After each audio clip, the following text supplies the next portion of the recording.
इमरान खान के बच्चे पाकिस्तान आ रहे हैं या नहीं आ रहे। अभी तक इस बारे में हलीमा खान साहबा ने तो कहा कि वो आ रहे हैं, लेकिन इधर से बयानात आ गए जनाब फौरी तौर पर राना सनाउल्लाह साहब का भी और जनाब इरफान सिद्दीकी साहब का भी। वो आएंगे तो हम उन्हें गिरफ़्तार कर लेंगे। मगर इसके साथ अभी खबर आई है कि शायद वो ना ही आए, मगर जब वो आएंगे तो क्या होगा इस पर बात करेंगे। इसके साथ ही गन्नम जो किबला हमारे जो निगरान वज़ीर आज़म थे उन्होंने मंगवाई थी और उसकी बड़ी वो शद्दोमत से उसका दिफा भी करते रहे, मगर अब ख़ुद सरकारी इदारा कहता है कि इसमें बदनीयती शामिल थी और इसमें 300 अरब रुपए के लगभग जो है वो न सिर्फ रियासत को नुकसान पहुँचाया गया, जो किसानों को नुकसान हुआ वो तो इर्रेपरेबल है, और इसके अलावा जो गंदी मुबैना तौर पर गन्नम मंगवा के महंगी खिलाई गई और ये ठेके किसको दिए गए। और ये मैं भी पूछूंगा मियाँ साहब से, ये ठेका भी किसी सरकारी इदारे ने नहीं मंगाई, निजी लोगों ने मंगवाई है माशाल्लाह। इस पर हम बात करेंगे।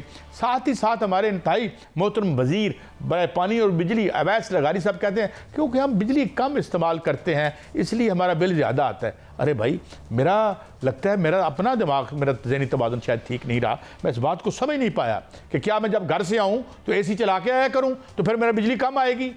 मैं अभी नहीं टीवी पे बताना चाहता कि एक एसी का और 1-1.5 मरले के फ्लैट में रहता हूँ और अब आधा दिन घर भी नहीं होता, कितना बिल दे के आया हूँ, क्योंकि ये मेरे दुखों को सुनाने का प्लेटफॉर्म नहीं है। तो इसमें हमसे पूछेंगे ये क्या है, और वो क्यों नहीं बताते कि जो वारदात आपने ख़रीदारी में की थी, और ये क्यों नहीं बताते कि हम अपने बिजली के बिल में क्या किक बैक्स जो लिए गए उसकी किस्त हम अदा करते हैं, क्या कहानी है, इस पर बात करेंगे। एक मौजूद मेहमान हमारे साथ होंगे। और फिर ट्रंप की ऑडियो लीक कौन करवा रहा है, दुनिया में ये क्या हो रहा है। जर्मनी कह रहा है कि मेरा जो एक तैयारा है वो मार गिराया है चाइना ने लेज़र के साथ, और उसके अलावा ऑडियो लीक किया है हमारे साथ। अभी फ़िलहाल तो मैं और मियाँ शाहिद साहब इस पर बात करेंगे। मियाँ साहब, एक हमारे दोस्त थे मोहसिन नकवी साहब, फौत हो शायर थे, ये मैं मोहसिन नकवी साहब की बात नहीं करता, तो वो मुझे उनका एक शेर याद आ गया इन बच्चों के हवाले से जो आ रहे हैं। वो उसने कहा था कि मैं अपने रूठे हुए कबीले की साजिशों में गिरा हुआ हूँ, तुम अजनबी हो, हमारे आंगन की वहशतों से डरे न रहना। तो वो बच्चे हैं मासूम और हमारे आंगन की वहशतें वो आएंगे या ये मनसूबा बदल चुका है, कुछ बताइए हमें, क्या है लेटेस्ट आपके पास। साहबा जो हैं उन्होंने एक बयान दिया था कि इमरान खान साहब के जो बच्चे हैं दोनों वो पाकिस्तान आ रहे हैं, अमेरिका जाएंगे पहले और फिर पाकिस्तान आएंगे और यहाँ तहरीक का जो है वो हिस्सा बनेंगे। और इस हवाले से ये भी कहा गया कि 5 अगस्त जो होगी वो उसमें तहरीक जो है पीक पे होगी, क्योंकि उस दिन जो है वो बानी पीटीआई की गिरफ्तारी का दिन है, तो उस पर पीक पे होगी और फिर ये तहरीक जो है वो चलती रहेगी। और पाकिस्तान हुकूमत पाकिस्तान की जानिब से ये रद्द-ए-अमल आया था कि अगर वो आए तो गिरफ़्तार किया जाएगा। लेकिन ये अगर वो ख़बर ये है इस वक्त कि इमरान बानी पीटीआई के जो दोनों साहबजादे हैं वो नहीं आ रहे, वो पाकिस्तान नहीं आ रहे, शायद उनकी वालदा ने उनको मना कर दिया है और इस हवाले से ख़बर जो है वो मैच्योर हो भी जाएगी और वो सामने आ भी जाएगी। लेकिन अगर वो पाकिस्तान आते तो उनको गिरफ़्तार करना मेरा ख्याल है कायद साहब ये मुश्किल होता, क्योंकि वो जिस ख़ानदान से ताल्लुक़ रखते हैं वो बरतानिया का ख़ानदान है तकरीबन, और बरतानिया का जो ख़ानदान वो रॉयल ख़ानदान है उनके साथ ऐसा ही है जैसे उनका वो एक ख़ानदान है।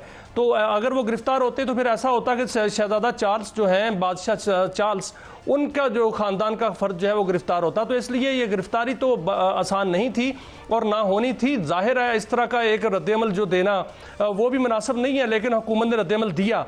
जहाँ तक तहरीक की बात है, कायद साहब, तो आज तहरीक चलनी चाहिए थी, वो इसलिए कि बानी पीटीआई ने ये कहा था कि अशूरा के बाद तहरीक जो है वो शुरू करें, लेकिन अभी तक कोई इम्कान नहीं है। 5 अगस्त तक इसकी पीक होगी। अच्छा, 5 अगस्त को पीक होगी, आगाज अब करना था। बिल्कुल कायद साहब, आगाज तो अब करना था। और जो जितनी भी क़यादत है इस वक्त, मकामी क़यादत, वो कहाँ पे है? वो तो आपने कल एक तस्वीर देखी जिसमें खुशगपियाँ जो हैं वो चल रही थी केपीके के अंदर, जो अली अमीन गंडापुर साहब और गवर्नर साहब और अमीर मुकाम साहब बैठे हुए थे। तहरीक तो वहाँ ऐसे चल रही है और जो आपस में जो है वो लड़ाइयाँ भी चल रही हैं, और पंजाब के अंदर जो है वो भी कोई तहरीक का माहौल नहीं बन रहा। तहरीक को लीड कौन करेगा? क्या वाक़तन अगर उनके बानी पीटीआई के बच्चे आएंगे तो लीड करेंगे, अगर उनके बच्चे नहीं आएंगे तो लीड नहीं होगा और तहरीक नहीं चलेगी। तहरीक को बाहर, लोगों को बाहर कौन निकालेगा? ये अभी तक कोई डिसाइड नहीं पाया, ना कोई किसी किस्म की स्ट्रेटजी सामने आई है। और तहरीक का जो मुझे मुस्तकबिल नज़र आ रहा है वो इसी तरह आ रहा है जो पहले मुस्तकबिल जैसे हुआ था माजी में, वैसे भी मुझे नज़र नहीं आ रहा कि वैसे उस तरह की भी अगर कोई एहतजाज जो है वो इस्लामाबाद की जानिब आए या जगह जगह पर एहतजाज किया जाए या लोग निकलें। लोग जो हैं वो अपनी महंगाई और मौजूदा जो पॉलिसियां हैं उनसे फेडअप होकर जो है अपनी रोटी रोजी को लगे हुए हैं। ऊपर जो क़यादत है वो आपस में लड़ रही है और जो पीटीआई की क़यादत है कायद साहब वो नहीं चाहती कि बानी पीटीआई बाहर आए। देखिए बात यह है कि एक तो डिस्पाइट इज ह्यूज पॉपुलैरिटी, मैं अर्ज़ करूं कि ये जो लोग आएंगे मगर बिजली की मैं हमारे प्रोड्यूसर साहब मिले एक पार्टी के सरबराह से और उन्होंने कहा, उनको मैं नाम नहीं लेता उनका, पूरे पार्टी के सरबराह हैं, तो उन्होंने कहा जी आप बिजली पे क्यों आप बैकआउट कर गए हैं? तो वो एकदम से वो सीख पा हो गए। तो सारे ऊपर पे मिले हुए हैं, सारे जो हैं देखे ना, अब किस लिए निकलें? मतलब बेचारी मुझे बड़ा अच्छी ये बड़ी एक आयरन लेडी लगती हैं अलीमा खान साहिबा, और वो बड़ी वैलियंटली लड़ भी रही हैं। मगर सवाल ये है कि आप स्ट्रक्चर में क्या छोड़ के आए थे? कोई मेहनत कशों की आपके पास ट्रेड यूनियंस होती, आपने मेहनत कशों में अपनी बॉडीज़ बना के रखी होती। आज जो बेशुमार लोग बेरोज़गार हो रहे हैं फैसलाबाद दाएं बाएं, ऐसे इस बिजली को आप इशू बनाते कि जी हम आपके इसको उठाएंगे, उठा के इसको हम इसकी स्क्रूटनी करेंगे, एक एक बंदे को अंदर देंगे जिस बंदे ने 2 नंबर मुआहदे करके इस मुल्क का बेड़ा गर्क कर दिया। सब असल बात तो यह है जो अभी आप बात कर रहे हैं, असल बात यह है इश्यूज पे तहरीक चल सकती है, इश्यूज पे तहरीक चल सकती है, महंगाई पे तहरीक चल सकती है, बिजली की कीमतों पे चल सकती है, ये चीनी की कीमतों पे चल सकती है। चीनी की कीमतें जो मुस्तकबिल में जब ये तहरीक पीक पर होगी दोस्तों, चीनी की कीमतें तो 250 रुपए किलोग्राम होंगी, आज 200 रुपए किलोग्राम हो चुकी है चीनी, इस पर तहरीक चल सकती है। लेकिन कौन लीड करेगा इस इश्यूज पर? तो कोई बात नहीं कर रहा, अपोजिशन बात कर रही है। मैं आपको एक बात बताऊं, बहुत सी चीजें हम टीवी पे नहीं दिखाते। अभी चले जाते हैं प्रेस क्लब के बाहर, कहीं असातिज़ा बैठे होंगे, कहीं नर्सें बैठी होंगी, कहीं डॉक्टर बैठे होंगे, उनको कोई लीड करने के लिए तैयार नहीं है। Who are the real people जो इस मुल्क का पहिया चलाते हैं? उनका नाम ना मंशूरों में है ना बयानों में है। तो इसलिए मूवमेंट बन सकती है with in the legal framework. People can gather peacefully and protest, or they can bring the governments on their knees. लेकिन बात यह है कि उनका कोई इशू भी तो हो, उनका इशू तो बीच में लेके आए। ये जब हम तो खुद खान साहब को मैंने उनका अर्ज किया था उनकी खिदमत में। अच्छा आप ये बताएं कि ये 14 अगस्त का क्या मामला है मियाँ साहब? ये 14 अगस्त को कौन से फैसले होने वाले हैं? और ये मलक रियाज साहब वाली कहानी किसने प्लांट की थी? ये सदर साहब वाली कहानी किसने प्लांट की थी? और ये क्या कहानी थी? और ये फिर रोज़ एक कहानी होती है, अगले दिन वो रह जाती है मियाँ साहब। कायद साहब है तो ये अफवाहें फिलहाल, क्योंकि मलक साहब वाली कहानी पे हम पहले आते हैं। वो हो सकता है कि मलक साहब ने खुद ही प्लांट की हो और वो जो है वो उसी तरह जो है वो कहानी डाई डाउन हो गई वहीं पर, क्योंकि वहाँ पर जो रद्द-ए-अमल आया है वो बड़ा सख्त रद्द-ए-अमल आया है कि मलक साहब के साथ जो है वो कानून और आइन के साथ मुताबिक जो है वो मामलात किए जाएंगे।